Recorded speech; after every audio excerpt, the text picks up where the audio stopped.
Hey guys, welcome back to Holistic Homesteading with the Hurst. I'm Megan and today I'm at a friend's house and she's going to teach us how to can chicken. So you guys know that I just butchered 49 chickens and so we have lots of chicken breasts and so we're going to try our hand at canning and see how it goes, and hopefully we'll have some already prepared meals for us in the future. This is her Lynn. So she's been into canning for 45 years. Okay. She's the one who actually taught us how to can strawberry jam not too long ago, so that was really fun. And I'm really just new to all of this and getting into it, but it's so interesting. So she has a pressure canner. We came to her house to do everything so she can teach us how to do all that. So we're going to go ahead and get started, I guess. Yeah. And what's the first thing that we're going to do with? We're going to actually get our jars out and start packing them. Okay. It'll be the first step. Okay, so I have chicken breasts. Do you have chicken breasts too? Yes. Okay.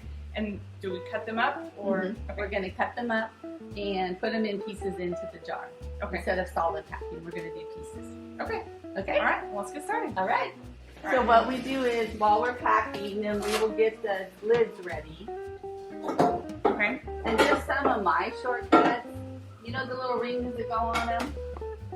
I think I bring. It's okay. No, I have plenty. So you don't have to store them with the rings once they're sealed because these are on tight.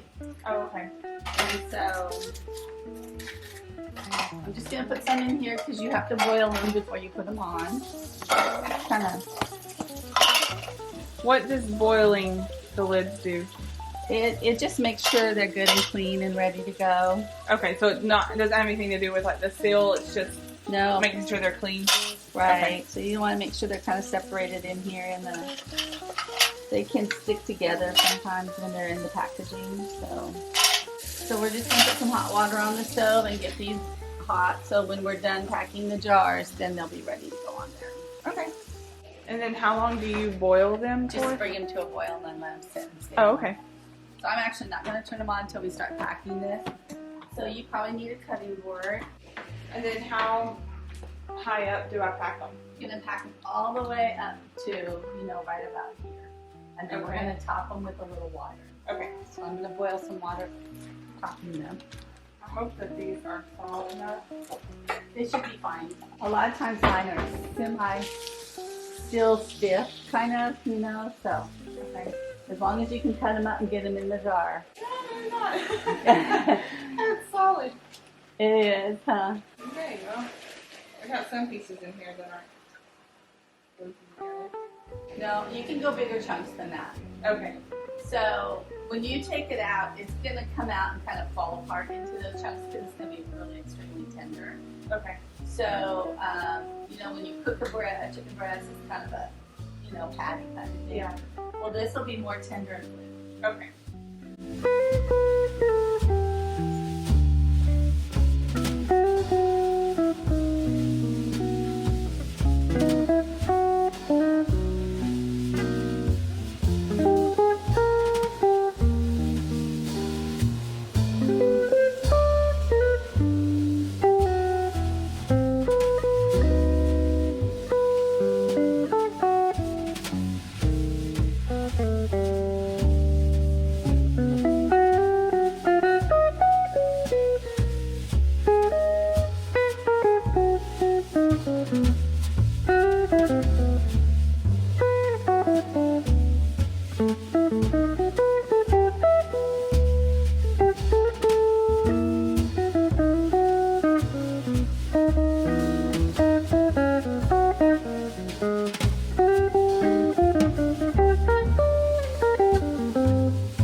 but the air will need to escape. So they'll be wiggly loose when you take them out of the canner. It kind of helps with them, but it's all good. So in and out of the canner, just keep them as flat as possible because we wipe the rims and we don't want anything to slosh under them. Okay. And we're going to take them outside. Oh, Martha.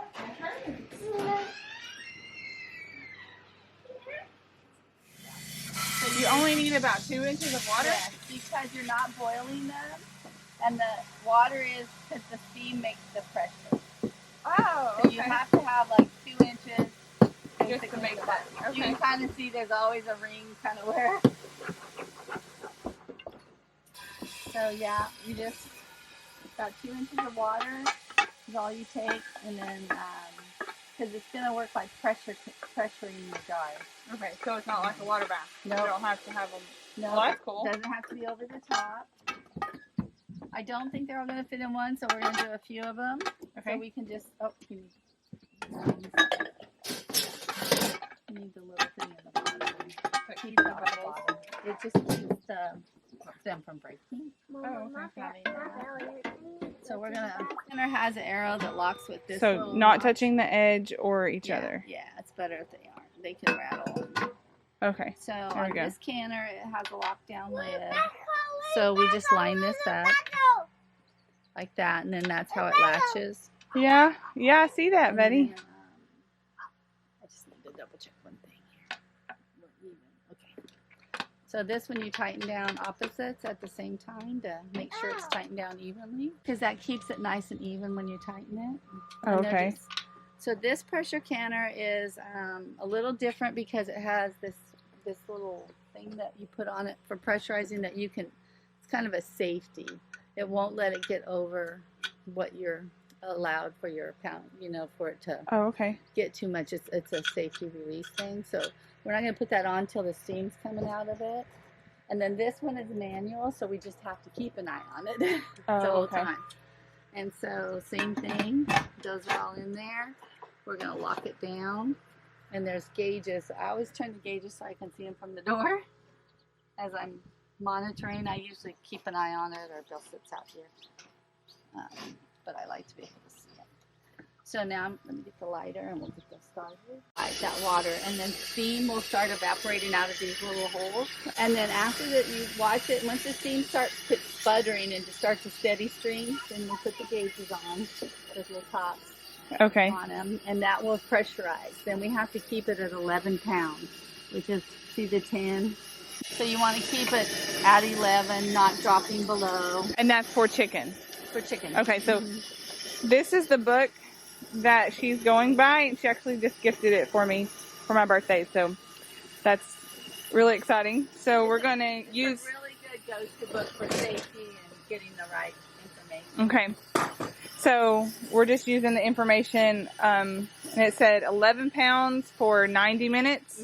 Okay. For processing time. All right. And then once it starts steaming, is that when you start timing it? Or do you time it as soon as we put it on there? As soon as it gets to 11 pounds, then we start the timer. Oh, okay. So, yeah, so here we're doing quarts, and it's 90 pounds processing time for 11 minutes. Okay? Just 11 minutes? I'm sorry, 11 pounds, 90 minutes. Oh, I said it backwards. So these are all tightened down. This is locked. The lid's locked. It's for safety. It's locked on because it's going to pressurize. And with pressure canning, you just got to keep an eye on the pressure canners. Okay.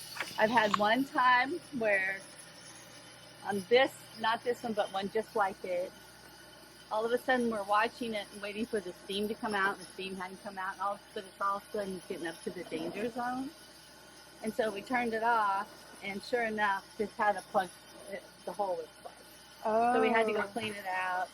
Stuff gets in there in the evaporation, because stuff will boil out of the jars a little bit in there. You'll see it in the water. Okay. And so I always make sure I rinse these out every time. Okay. When I clean it up. So you just want to just make sure that it gets to the right spot. Right. And and then we adjust the heat so it stays at the 11. Okay.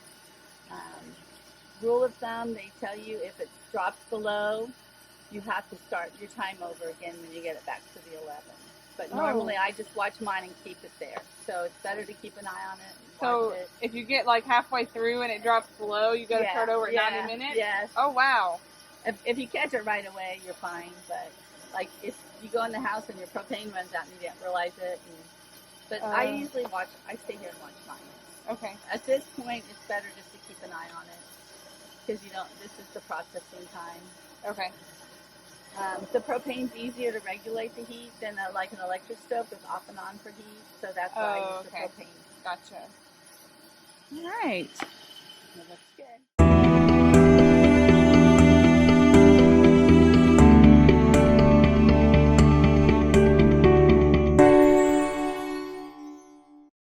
All right, everything has stopped. So on this one. So I'm going to, all right, we'll flip this around here. On this one, the pressure's all the way down. We turned them off about 15 minutes ago. So, and we can tell the pressure's out because the little button's gone down. It's not sticking up anymore. And nothing's escaping there, so we can open it. It's going to be very hot. Is it going to be steamy? It's hot. Oh, okay. Yeah. So still boiling in there. And inside the jars, you can see it's boiling. And it's all fully cooked now inside. It smells good. It smells good. Yeah, it smells really yummy. And it's not pretty, but it's a good way to store food. So now this one is a little hot. This one was the last one we turned off. And you hear a little air escaping there. So does that mean it needs to wait a little longer? No, because it's at 0. So as long as it's at 0, then we know it's okay. I just want to let it settle. Just make sure any less steam is in there. Okay. We can go ahead and take these out. Okay. And we're going to set them over here to finish cooling.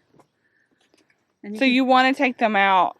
Sure. Now we can. That way it'll cool faster? You can actually leave them there and let them cool. Okay. If you want, but that's why we have the table. We just set them out here to cool.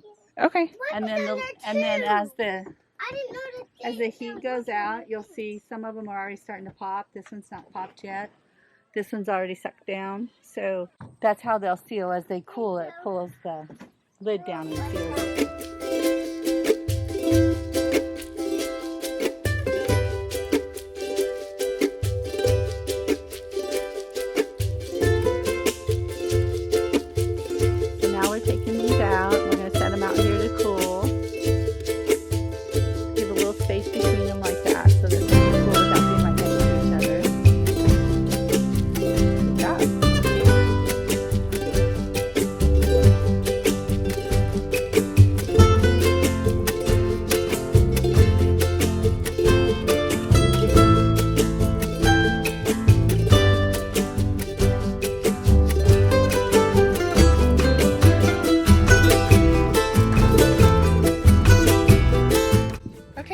We have our finished product here, and I've got them all in a box. They've all cooled, and you can tell that by the seal. If it has like a little button, then it's not cooled and it's not sealed, but they're all like caved in. So I'm trying to keep them upright as much as possible, and hopefully on the way home they don't get jostled enough to where they fall over.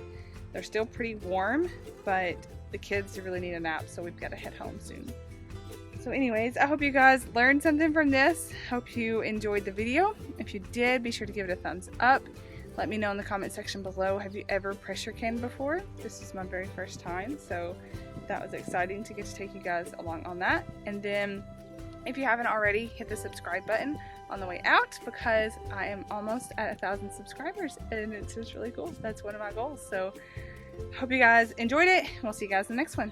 Bye.